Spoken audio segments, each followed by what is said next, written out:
Right to be Read podcast, episode number 77. Interview with Niraj Kumar.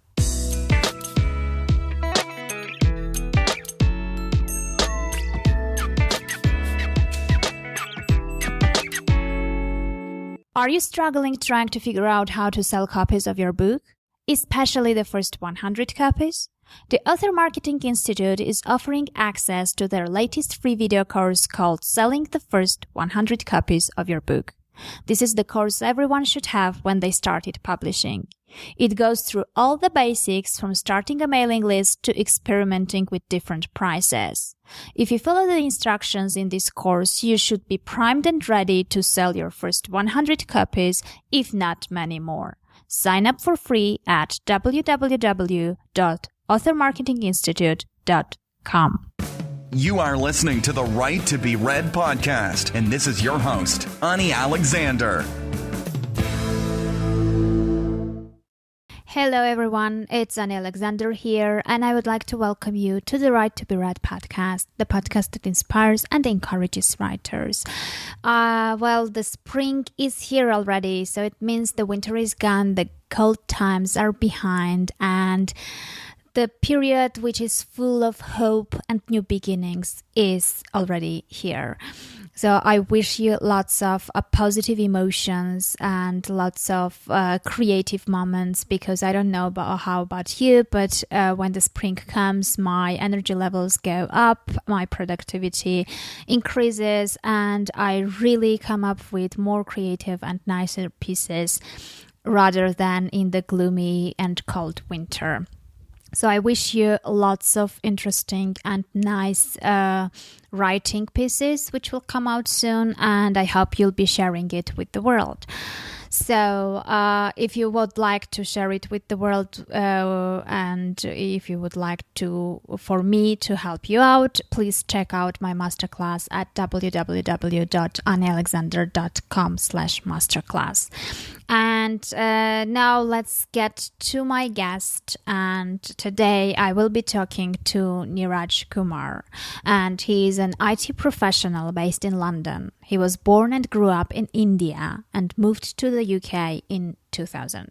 Niraj has just launched his maiden novel called The IT Immigrant, which is biographical fiction. On this podcast, he will share some insights about his writing journey, what inspired him to write this novel, and some practical tips and tricks he has applied in his own writing and book promotions.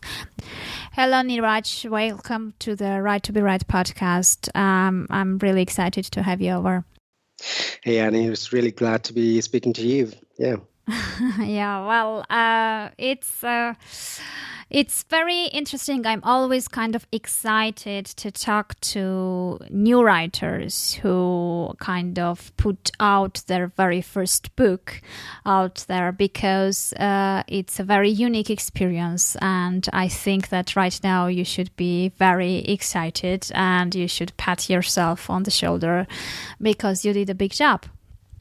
And that's absolutely correct, Annie. It's been an incredible experience last few months. I think I kind of see that as a two-part journey. First half where you kind of really write and you're engulfed in that whole creativity and the creative world around you, thinking about your characters, the plot, the story.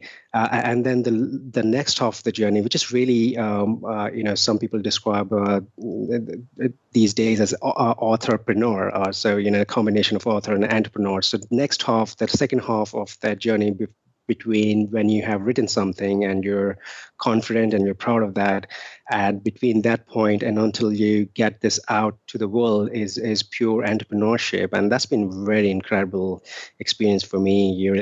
So to understand from other people, to understand how other indie authors, self-publisher have been, publishing themselves and getting their name known.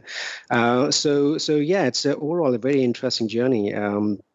I think I quite enjoyed both parts, very much so the later part as well, because of a little bit of my background. So, I'm an IT professional. I hold an MBA. I learned a lot about marketing and promoting, but nothing when you're really on the ground and you try to sell your own product.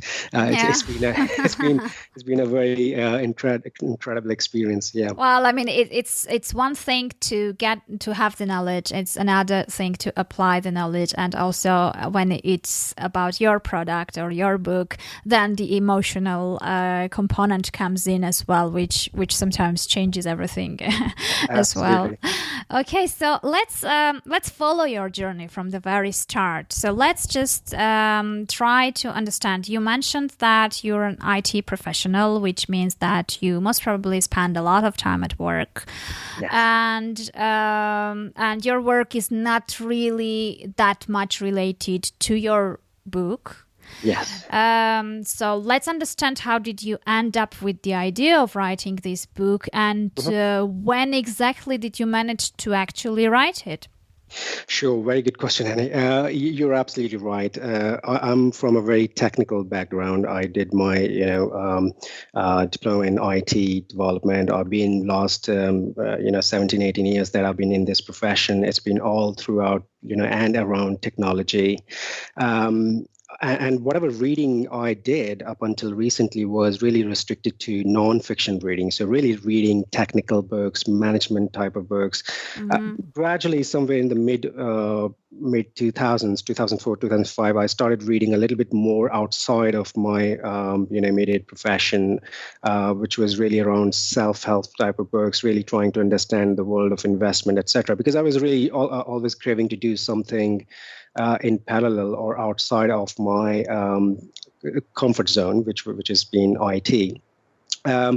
And it was, I think, around 2007, 2008, around 2008, when I thought, when I was reflecting, it was just, one casual chat I was having with my wife. We were just reflecting on some of the last few years. I moved to the UK back in year 2000, and that was really when IT was at its peak in terms of the whole boom around information technology. A lot of professionals like myself from India and developing economies were getting opportunities to work abroad, like in the US, UK, and I came to the UK in that sort of boom as well. And I was kind of reflecting on whether partly it's been my hard work, partly it's been the luck. It's been really mainly about being there at the right place at the right time, as they say.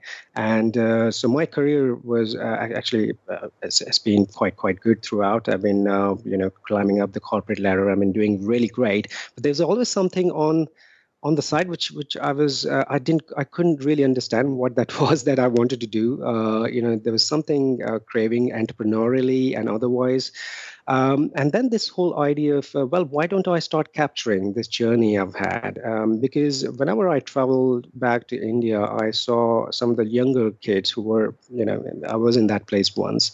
I came from a very kind of a middle class Indian background where, I went to a state school. It was not a very smooth journey through to, going through to the college and then finally landing up in a high profile information technology job. So I wanted to capture those experiences, and I started doing it. It was more like writing a nonfiction to start with. Then I realized back in I think it was 2009 when I kind of stopped writing it, because I wasn't sure what I'll do with this writing, who's going to read it, and who'll be interested in listening to what I have to, or reading what I have to say.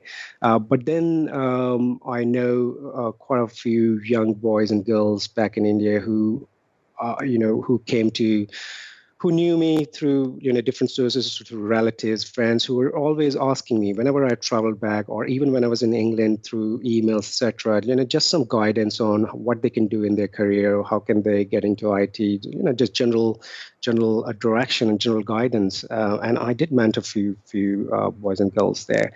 But I thought if they were interested, maybe there's something bigger I can do for specifically for those children who are in that sort of state, who are sort of being brought up in a middle class family background, probably trying to wonder without the abundance of funds, how can they get through the challenges of education and the job? So I decided back then that why don't I turn this into some kind of fiction, which which becomes an entertaining read, yet gives a strong message through the book. Mm-hmm. Okay, so yeah. Sorry, sorry Yes, about sure. that. Can we say that it's autobiographical fiction? Maybe. I would not say autobiographical. You can say it is kind of a biographical fiction. You're right. I have used some real life incidents, or the underlying fabric of the plot of the story is to some extent real, but all the characterization, a lot of drama that I've added, that's all fiction. Because I had to make it an entertaining read at the end of the day. So I did create a lot of drama and fiction on top of that. I added things which probably never happened to me, but I wanted to give it a flavor of entertainment as well. But the underlying message in the book remains as very close to my own journey, or many other. It's not just very unique to me. I think majority of immigrants, whether they are in IT, whether they're in a medical profession or whatever profession they are, majority of immigrants will relate to that journey, those up and downs that immigrants typically go through in their life.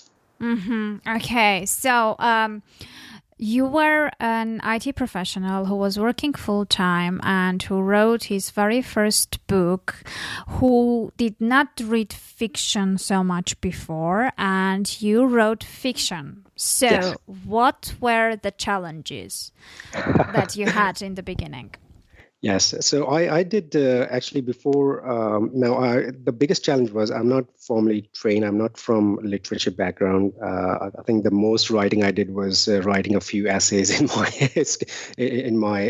I was doing my IT diploma or my MBA, and that's what my writing was restricted to. I really did not know how to create that magic that some fiction writers are able to, not that I didn't read any fiction at all. I did pick some famous authors books here and there whenever I got time, whenever I was traveling or I was on a holiday. So I did read some, and that's how I also got intrigued into, if you have to give a message, maybe there is a better way of rather than I'm not saying nonfiction is a boring reading. I think some people really like that form of writing. But what if you mix those messages with a good storyline, a good entertainment? And that's where I was coming from. Because as I said, I've been a big nonfiction reader. I've read so many of these, self-help type of books. But I also, on the other hand, read a lot of motivational fiction type of books. I don't know if I can call a few names on this podcast, but Sure, go ahead. So, there's a in fact, this book was made into a movie, one of my all-time favorite movie, Pursuit of Happiness. Yeah. And I tell you the reason why I liked it. I think right from my childhood, I have really liked watching cinema which motivates you, which shows you, somebody being underdog and really overcomes big challenges and comes out as a winner at the end. And so many movies like Pursuit of Happiness, I kind of you can call that sort of a biographical fiction as well, although I think it's very close to the reality, as I understood later when this film was made. But this book, when I read, had a big impact on me. I thought this is really how good stories, motivational stories, can be told through fiction, or I think there's also some people call this category as realistic fiction. So you have to add some fiction to give some flavor, add some some spices to the story, but yet grounded to the reality, yet real enough that people can relate when they read it. So that was the kind of the balance I was trying to strike when I was writing it. Okay. Now that you talked about the challenges, yeah. I think the biggest challenge for me was the first draft that I wrote was read like a pure narrative. There were no dialogues. There was no, engagement. And that's what I initially found quite difficult. But One of the techniques I applied, I find it very difficult to read and pick my flaws in my writing or in anybody's writing because I'm not trained to maybe read that way or pick the nuances of writing that way. One particular technique really helped me, and I think everyone can apply that because these days almost every word processor comes with some kind of speech. Mm-hmm. Uh, so you can actually select a paragraph or select a chapter or whatever, and ask it to read it to you. And these days, I use Mac, and I've got a particular software there. These days it's so good, it makes you feel as if you're actually listening to audiobook rather than I think that technology has come a long way. It doesn't read like a computer, it reads more like a human when you run these speech programs. So that helped me incredibly. It was like every time I was writing a chapter, I'll select it and I'll put my earplugs in and really listen to what I've written, which is so different from when you try to read what you've written. I think I would have missed a lot of points. I would have missed I'm not just talking about the grammar or the English side of it, the emotion side of it as well. Mm-hmm. Mm-hmm. When you listen and when you read, you can at least personally, I could spot the differences in terms of where I'm able to connect with that paragraph or with the chapter. Is it really giving me that emotional connect or not? And then I went back and redrafted and added a few other vocabulary, a few other words to make it appear like the way I want to, for the readers to read it. So that technique really helped me a lot in my writing journey. Yeah, it's interesting because when I'm looking back at when I was writing my very first book, I actually partly did that as well, but I was the one who was reading it loud, so which was I didn't use the technology, but yeah, I agree that when you hear how it sounds, it kind of gives you the flavor of the voice it's written by and the style and kind of emotion it gives to you.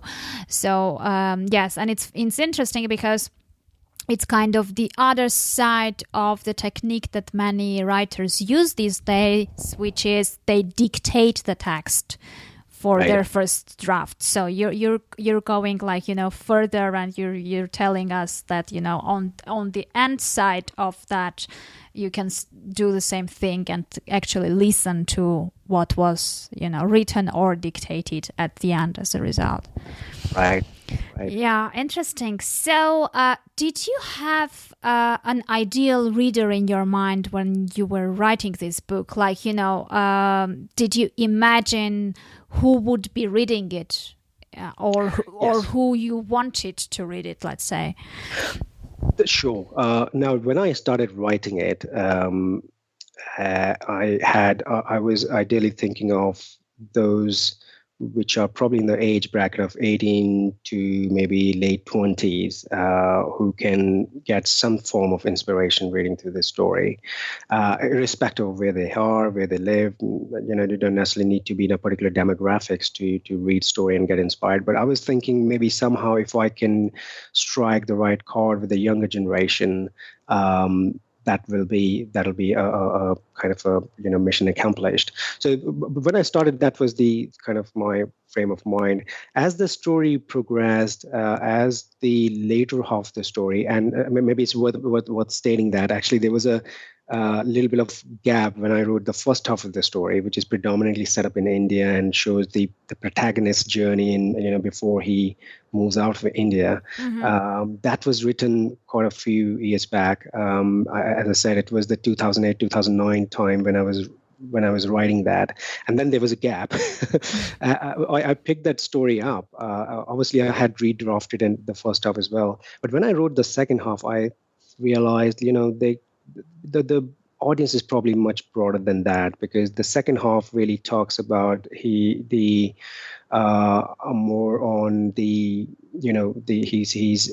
how he really grew into what he grew into. So he becomes quite a successful person by the end of the book, after all those challenges and troubles he goes through in the younger age, and where I describe the second half, some of the techniques, some of the although without getting into the nitty gritty, some of the techniques he applies to become wealthy is has a broader reach. I think anyone can learn from that, and it's not really trying to prescribe I don't want to pitch this as an investment book, or it's not any kind of book that will give you tricks or the tips to make millions. No, that's not really the intention, but it will give you a flavor of what a typical journey looks like, what a typical mindset is, and what's the winner's mindset actually. So some of the key things that I think people of all ages, irrespective of where they are in their in their life, things like perseverance, things like hope, things like hard work. Yeah, we've all heard that, we've all read that in all good motivational stories, and that's really the kind of the underpinning of this story as well, which I think can connect with people of any age. Yeah, well, it's interesting you said that, because the thing is, when I'm writing a book, I'm kind of, once I start, I do it very fast, and my first draft usually comes out quite fast, and I don't stop until I finish. So you had this 2-year gap in between. Why did you stop? I mean, what was the reason? There were a few things going on at that point. One was I was almost stuck with the story. I was struggling to give it a superb end. I didn't know where how can I give a really nice end to this story. And then there were a lot of things happening as well. I think this was the time when recession had hit, I think not just the UK, globally. I was just finding it hard to maneuver from a career perspective as well. I was trying to maneuver quite a few different things. And I thought, I kind of almost, I wouldn't say gave up, but I thought, yes, it was always on my back burner. It was always on the back of my mind that I want to finish this. But then a lot of things changed. And I was driven more into my career development at that point. And, the hours in the day I was working was completely crazy. I really didn't get much attention to the story that I had written. And I was, at that point, my confidence was also a little shaky in terms of, can I really pull this through? Can I really get this out that people will, pick and read? I was going through all those kind of emotions at that time. But then it was really last year, I would say, beginning of 2014, when I picked it up again.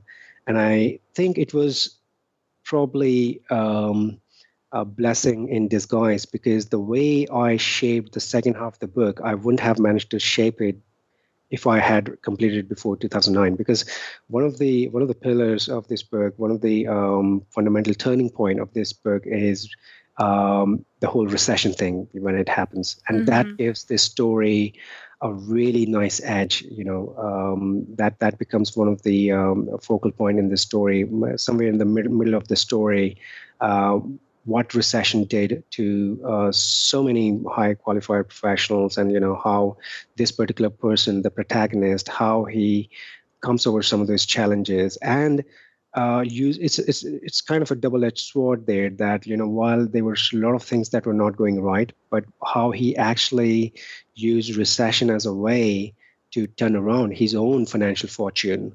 So I thought that was quite important for that plot. So I don't really regret that I delayed it or I didn't pick it up. I think that probably gave this book a little bit more edge.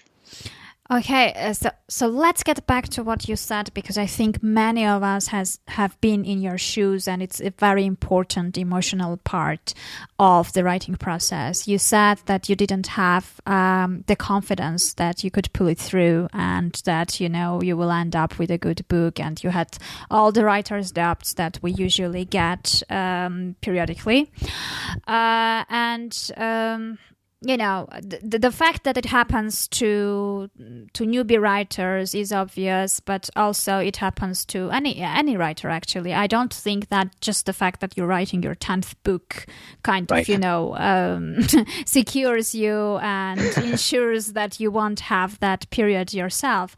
So I would like to talk about overcoming that point and what helped you do that, and, how did you kind of step off that stage, and how did you end up kind of, continuing and actually finishing the book? Because I think that that's the period and that's the part and the stage where many newbie writers give up. And I want to kind of touch that point and see how others are overcoming that. No, absolutely. Good question, Annie. And I think that was probably the turning point in my writing journey as well, that when I truly felt that this is a story I must complete. And this is where I would say I've been very lucky to have very nice people around me as well. And in fact, very few people know I was writing something like this. And some of those people very close to me, really kept asking me, hey, what are you doing with this? What happened to that? Then one of my cousin brothers, actually, he picked up one of that old draft, and he's in the kind of the age bracket that I thought people would love that story, and he's probably in his late 20s, who picked it up, that half-baked manuscript, and he gave me immense boost. I think what he said was, I haven't forgotten still, that hey, you better finish it. This is a great story. A lot of people are going to connect with this. Just go ahead and finish this. And then, I was, as I said, I was surrounded by some people who were sort of in the same frame of mind, that when you've started something, you better finish it as well. And I thought, I cannot let I don't know how many copies will be sold, but I cannot let people down who are looking up to me, that I can be a good storyteller. I can actually do something with this manuscript. And so that was part of the boost. And then secondly, I was maybe I was a little bit more mature in all those 3-4 years gap I had been through this probably quite a worse part of my own professional life, going through the recession, going through some turbulences at work, etc. I think I came out as a kind of a winner in all these other respects, whether it's the personal life, whether it's my professional life. I thought if I can come through all these challenges in the last these few years, then there's no reason why I should not continue with this. What's the worst going to happen? I think that's the attitude I've kept for everything I've done in life, whether it's my profession, whether it's my entrepreneurial activities, whether it's whatever it is. What's the worst that can happen? Maybe no one is going to buy it. Fine, I've got nothing to lose. And I really changed my frame of mind from, well, who's going to read it, to what's worse that can happen as a result of this. Even if I can inspire one guy or girl, I think I'll tick the box and I'll say the book did its job. So I really came into that kind of frame of mind, and then it didn't take me long enough to finish this off. I was then in that whole flow of writing. I was writing whenever I got opportunity. I work long hours because of my work, but at the same time, I've been blessed with very little sleep. I don't sleep more than 4 or 5 hours, so I was really utilizing those hours in the night, on the weekends, whatever time I got in between. I've got 2 daughters as well, so whatever time I got when I was not looking after them, I did writing. Even when I was sitting in a coffee shop, I was writing. I did not really maybe my writing did not restrict me. Well, I needed a particular ambience or particular setting to write. My creative juices, when they started flow, they were just flowing everywhere. And those last 4 or 5 months, when I finished most of the book, were incredibly, a time I really enjoyed. Mm-hmm. Well, okay, let's, in this case, continue with the journey. So you overcame all the challenges. You finished your first draft of the book. You had it ready. And what happened next? What did you do with this draft? Right. So what I did was, once I was completely happy myself in terms of, obviously, when I say completely satisfied, as a writer, I don't know about other writers, and you can confirm this. You never feel 100% satisfied. You always No. think, that you can do always something better. No, you don't. Yeah, Yeah. actually, you're not completely satisfied. And when you're getting nice feedback from other people, then you're like, okay, well, maybe it's not as bad as I thought Yeah, it was. exactly. You're exactly right, and that's exactly what I did as a next step. So the people who I knew were, who could give me a real feedback. People who can, on my face, tell me if something is crap. They can say, yes, this part was really awful, and I don't, there were like 4 or 5 people around me whom I sent that manuscript when I thought, it's probably in a state where they can review it. So I got some feedback from them, and I obviously I incorporated some feedback. Some feedback I didn't feel, I will be able to, at the end of the day, it was my product. So I made that call whether I should actually incorporate all of it. But then some feedback was really good, which I incorporated back into this manuscript. And then obviously the next step for me was, although I think story-wise it looked okay, but again, as I said, I haven't come from a writing background, and the last thing I wanted to do was put up something uh, out there in public and people notice, typos or grammatical errors. So I went through the professional editing process. I gave it to professional editor to work on this, and they did some structural changes and some editing, which I think was the best thing I did. So they really gave it more of a professional look to the book.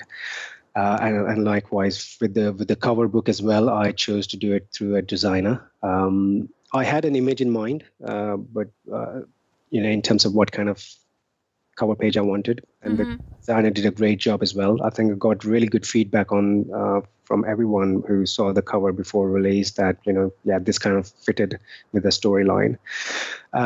So once it was all packaged and ready to go, in fact, something I forgot to mention. While I was doing all this, the post edit, the post finalizing the version, and then while I was going through editing and cover design and everything, I was also trying to explore, well, what's the best way of promoting and marketing this book? And this way I was also enlightening myself to listening to podcasts, like including yourselves. I'm kind of avid fan of your podcast now, listen all the episodes. And there's some other information out there, good and free information out there for that indie authors can really leverage. I think I've benefited a lot from that.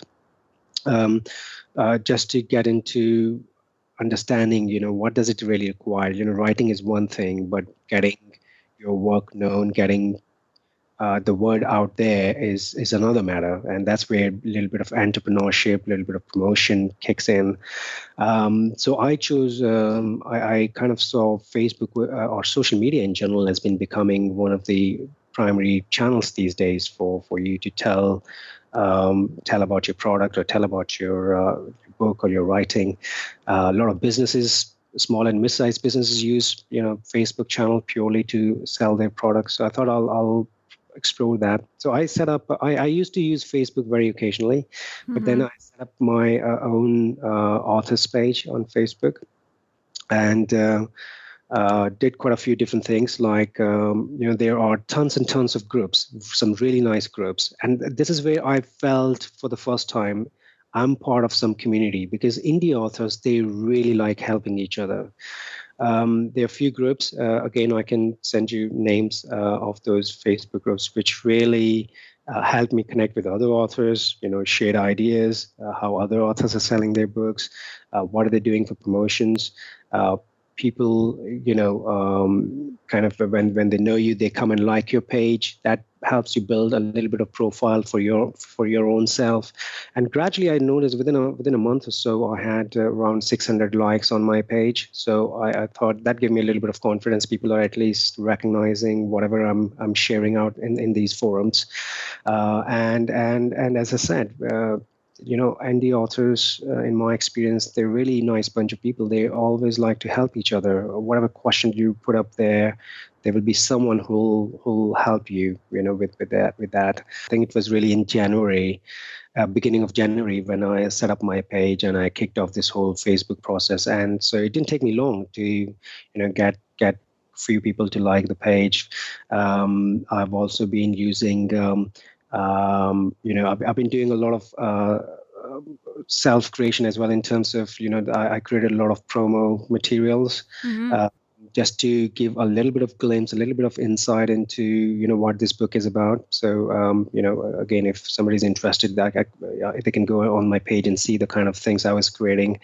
And this is all free. You can, whether it's the imagery you want, there are websites where you can actually get pictures to use. These are royalty-free pictures. For your own purpose.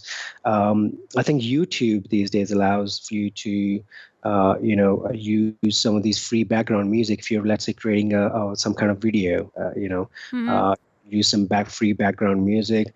I think I exploited all these resources which I find available on internet. I used, I use Mac myself. I'm sure it's available on all other platforms as well. It's got some tools where you can create these nice movie trailer looking videos. I did one when I launched my book, it's again, it's free to use. It comes as part of your, as part of your the licenses that you buy for your laptop and the software, and so you can exploit all these different avenues to create a little bit of vibe before you launch your book, because that does one thing. It intrigues people, and especially I was sharing a few days before the launch. I started sharing some of the excerpts from my book, and these were like some of the catchy lines from the book, which really makes people think, okay, well, what's the storyline like? Just to give a little bit. Just to make people intrigued about what you've been up to, what you've written, and what this book is about. So I exploited all those channels.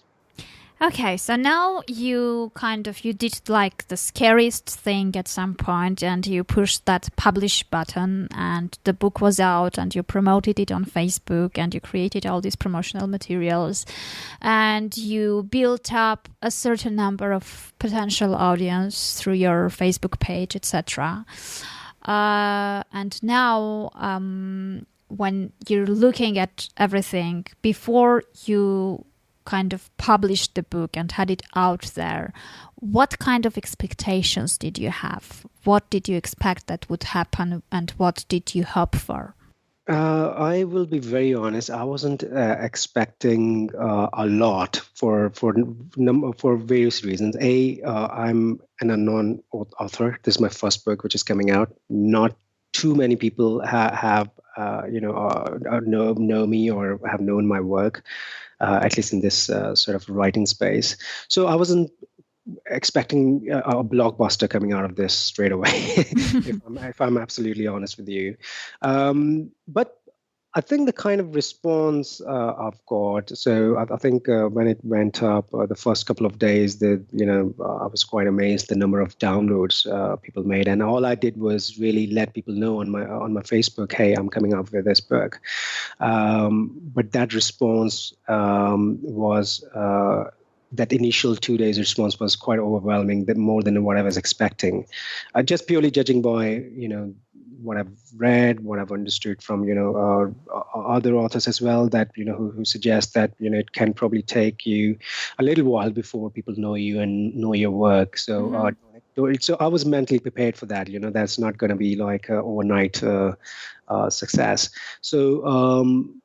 But I've been very pleased with the response so far. More than the number of downloads, I think what's really touching me is some people, some young people back in India, and some people in the UK as well, have dropped me personal emails about how much they really liked reading it, and so some folks who who are sort of in a who had similar sort of journey like me. I think they felt quite touching. thought they could relate with everything that I had in terms of this whole the journey, this experience I packaged in this story. So that was quite touching for me. That's kind of a reward that you get as a writer. I think bigger than anything else when people write you even a personal note to say, well, hey, thanks for writing this. This really, really enjoyed reading this. So that was kind of the moment when I thought, hey, it's probably not that bad as I thought. Yeah, well, actually, it's very humbling, and I always appreciate those personal emails because Yes. at first case they kind of they took the time out of their lives and they read your book, and second they did the effort and they kind of took the time to write you a personal email, which they could skip Absolutely. that part also.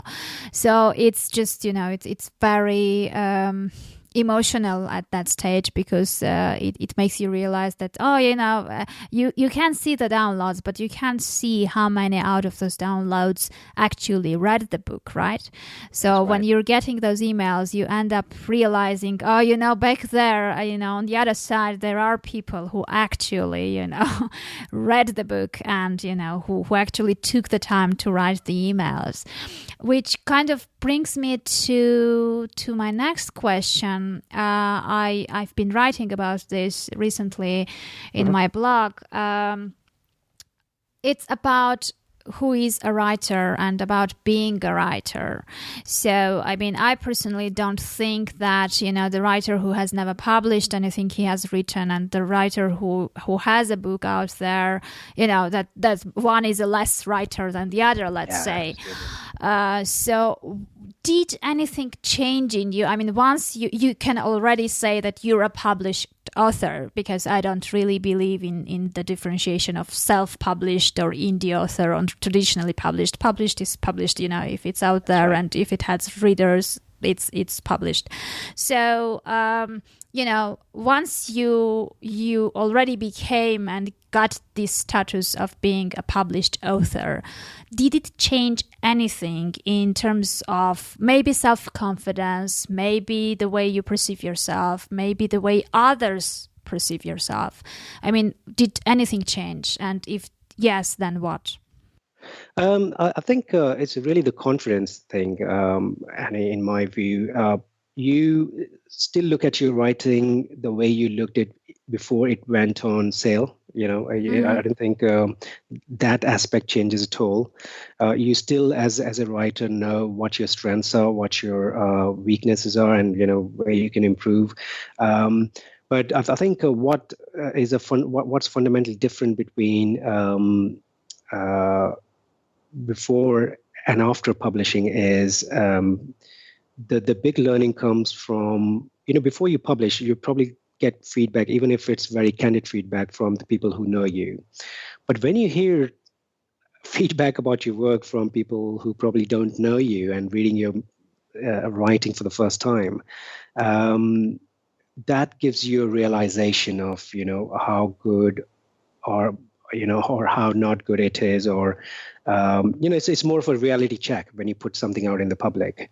That's something for me. I think is a key takeaway, but that shouldn't really put off. I think that was one of the scary factor that I had before going and publishing this. I think my advice would be that if you have written something, don't be afraid. Again, what's the worst that's going to happen? Because otherwise we keep waiting forever to get it out there. I think it's just a matter of putting it out there, really judging. You always learn, even if you have flaws in writing, you come up with your first book. I'm not going to take it to my heart in terms of, oh, that's going to break me, I'm probably not going to be able to write my next book. I think it's just a learning process. It's going to help me immensely. I think I believe it'll help me immensely when I write my next one, which I'm currently developing. So I think that's the only key takeaway for me, that what you get is a reality check once you publish your work, and you get the feedback which you may not otherwise get.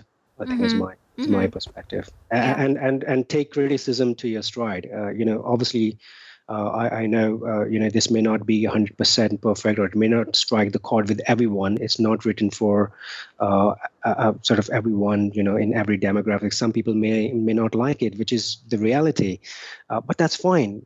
I think we should just learn from that criticism and move on and bring it into the next piece of writing.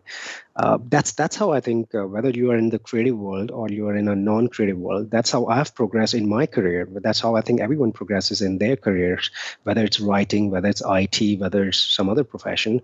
So yeah, that's the attitude I'm coming in with publishing this book. I see. Well, and if we try to wrap it up based on your experience and based on your journey from starting from zero and ending up with a book out there, what would you advise to those who would like to do the same? I think just follow your heart and don't be scared with publishing. I know I've heard this many times. We write, and I've been in the same boat, and for quite a long time. Then much longer than I should have. I kept to myself. I wasn't sure. I wasn't confident enough that what people are going to say. But don't be afraid of that feedback. You've got nothing to lose by putting out your writing out in the public. You will only come out of this as a learning experience more than anything else. Even if it's your first book, don't be scared. Just go ahead and share that with the world. Will be my advice. Yeah. Okay. Well, thank you very much for coming over. Thanks a lot for sharing your journey and your struggles and how you dealt with those. So, any closing words before we part? No, it's been a pleasure talking to you, Annie.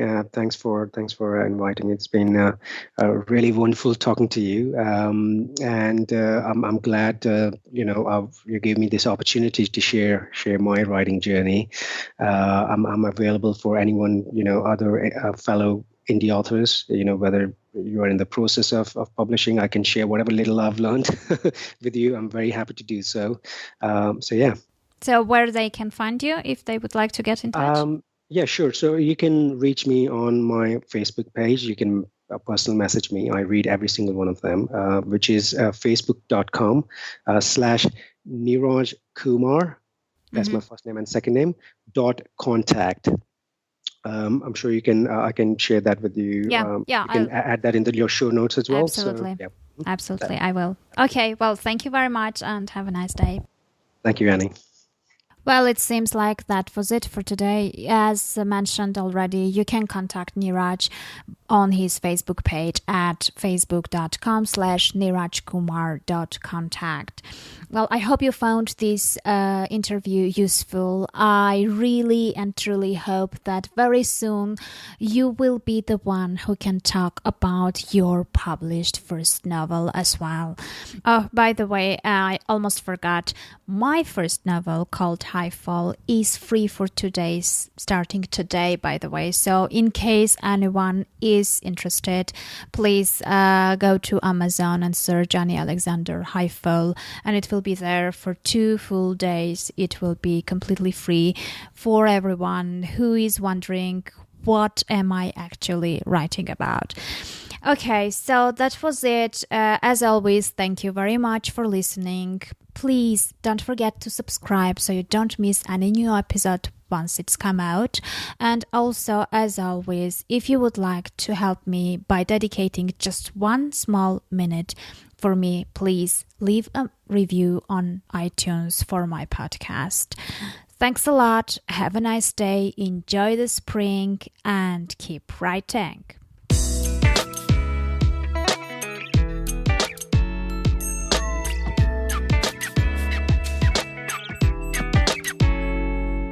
Are you struggling trying to figure out how to sell copies of your book, especially the first 100 copies? The Author Marketing Institute is offering access to their latest free video course called Selling the First 100 Copies of Your Book. This is the course everyone should have when they started publishing. It goes through all the basics from starting a mailing list to experimenting with different prices. If you follow the instructions in this course, you should be primed and ready to sell your first 100 copies, if not many more. Sign up for free at www.authormarketinginstitute.com.